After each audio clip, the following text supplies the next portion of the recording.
Welcome back all. On the last video I asked for you to post questions you have and I shall answer. So first question was my take on ritual. Now, I'm not going to talk about my personal rituals on account of they are just that, and for the time being I would like them to be private. But what I can do is I can talk about how different rituals can be. So first of all, ritual can be very small, or it can be very elaborate. For example, for a small ritual day-to-day activities, you may have a representation of the gods and you place an offering bowl with that, and then you just make small offerings of mead, beer, wine, food, or anything of value to you and the deity you are offering to. Or just sit down and talk with your ancestors, tell them what you've done during the week, little things like that. On the other hand, ritual can also be very elaborate. It can be getting together with your kindred and you appoint certain roles to certain people. For example, you are the Gothi or Githia priest and priestess. I'm trying to get the lighting here right, mate. And it can involve a great big fire pit, it can involve sounding horns, drums, chanting, everything you want. My point is, ritual, there is no true right or wrong way to do it. It is very personal and it should be tailored to you and the god, goddess, spirit or ancestor that you are working with. Is that question answered? The second question was on about patron deities. Now, personally I'm in two minds about this. I don't judge anyone for having patron deities. That's not my place. You do what you wish in your own practice. However, for anyone who is thinking about going down that road, I would highly recommend to think it through carefully. One being, the gods are not omnipotent. They can't do everything at the same time. They have their own worries to sort out, they have their own problems to work through. So yes, there is that aspect, and then to ask them to make time for you personally, I don't know, it's not for me. On the other hand, they are not all beneficent. So it is quite possible that the deity you wish to build a relationship with doesn't react in the way you had hoped. You know, you also have to think, or it might be worth thinking about it. Having to, that was a bad choice of word. It might be worth thinking about that. It might involve a hell of a lot of work. It may be that you build up this relationship and come to realise how much it involves, how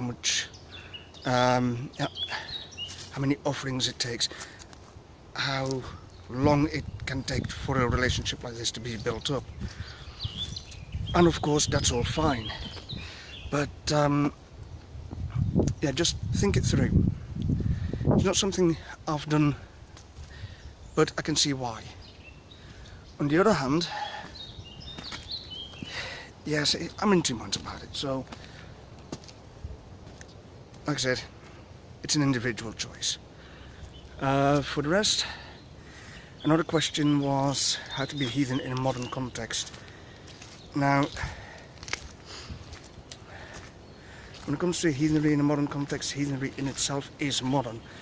The way we practice it today has only been around since the 1970s. But yes, it is very tempting to look at old customs and think, I want to do this. Which is fine. I'm very tempted too.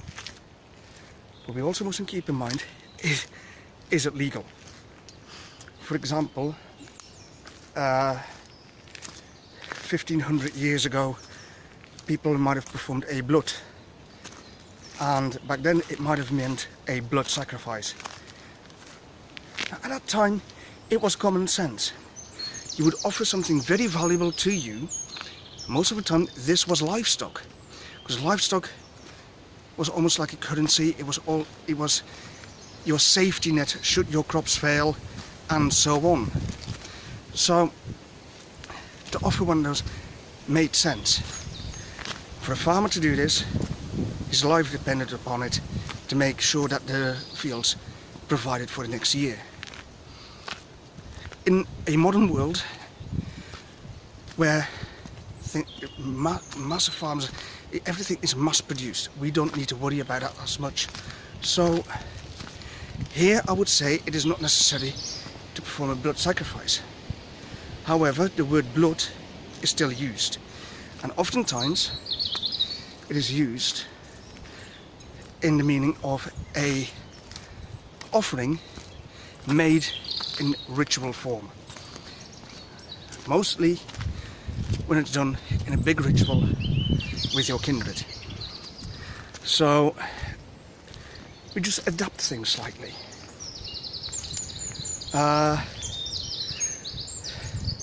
And there is also the idea of honor. Honor is a very big thing in a heathen worldview.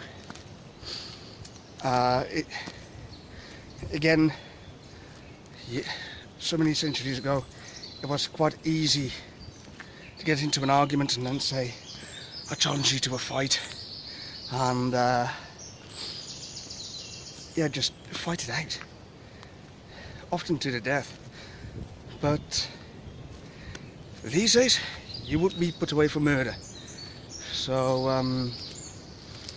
yes, we have to find different ways. We have to find different ways to work things out, which is not all that bad, to be honest. It just involves a little bit of thinking. But in general, I think heathenry is a modern thing. So there you have it. It doesn't involve that much. Just think a bit. Another question that was asked was in comparison with other faiths. Do we have sacred texts, sacred symbols, and so on? Sacred text. Easy answer, no. No, we do not have sacred texts. And people say, oh, what about the Havamal, the Poetic Edda, the Elder Edda, the Prose Edda, and so on? These texts, it's often forgotten that these were written by Christians around the 13th century, much, much later, after Christianity had been established even in Iceland. So, these are not sacred texts. A lot of people use them as such, but I don't think they are.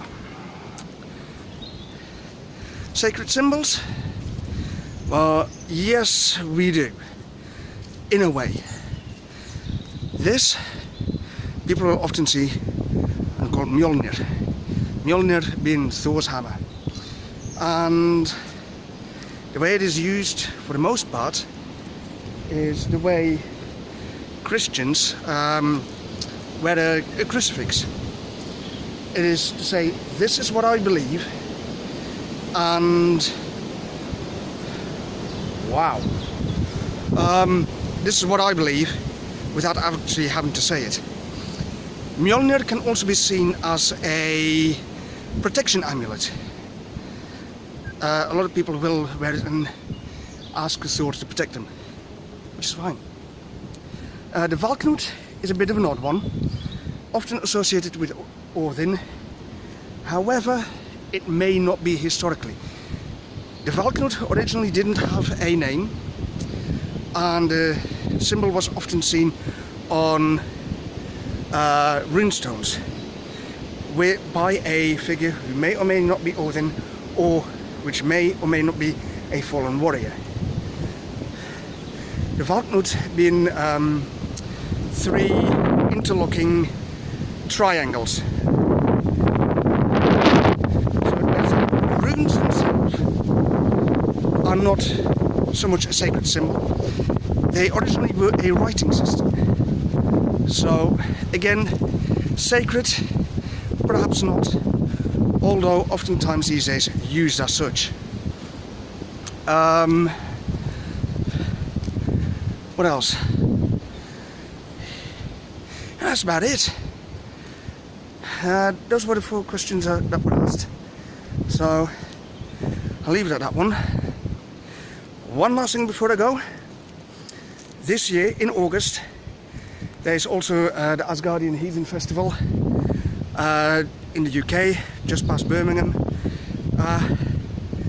Quite likely that I'll be there. It's put on by Asgardian UK, a Facebook group for those living in the UK. It's mainly UK based because they promote real world events, real world moods and so on. It's a chance to network. If you're resident in the UK, you don't have to be a UK national, just resident in the UK. Look at the Facebook group. For the Asgardian Festival, I'll be putting links in the description. I'm excited for it. I'm hoping to meet a lot of new people there. So yes, as you can tell, I'm quite excited about it. Anyway, I hope I answered your answers. So I'll see you next time.